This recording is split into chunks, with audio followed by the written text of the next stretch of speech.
Hello, everyone. I'm Tracy, and I have a really urgent report that I wanted to get out as soon as possible.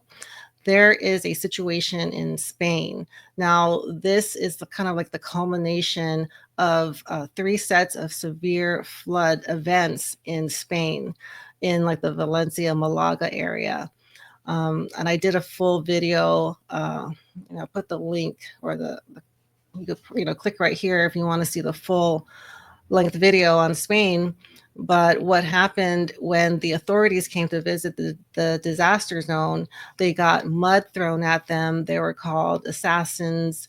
And I'm thinking this is a sign that they know the true cause of these tragic events. And then this past week, I think just yesterday, following another flood event, 130,000 people are on the streets protesting, and it's getting pretty heated. And this could also be a reaction to lockdowns that the Spanish government has put on its people for, I guess, the climate crisis. So I'll let you see the protest for yourself. After the flooding came fury.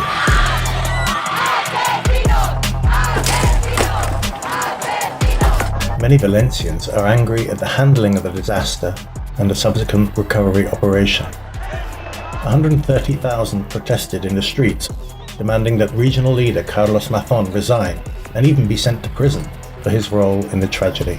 But who, apart from extreme weather, is to blame? People from Paiporta, a working-class town that bore the brunt of the disaster, vented their rage when the King and Queen of Spain visited 5 days after the disaster struck. The mud left by the flood flew through the air amid angry screams of "You knew and you did nothing."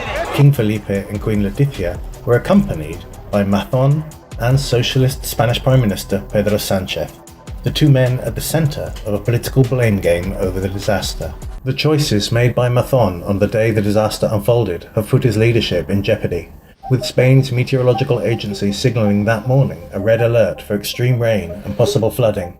He found time to pick up a prize for sustainable tourism, suggest wrongly that the storm was heading towards central Spain, had a 3-hour lunch with a journalist, and only joined his government's crisis committee at 7:30 p.m. By then, flooding was already widespread. Received a mobile phone alert from Valencia's authorities at 8:11 p.m.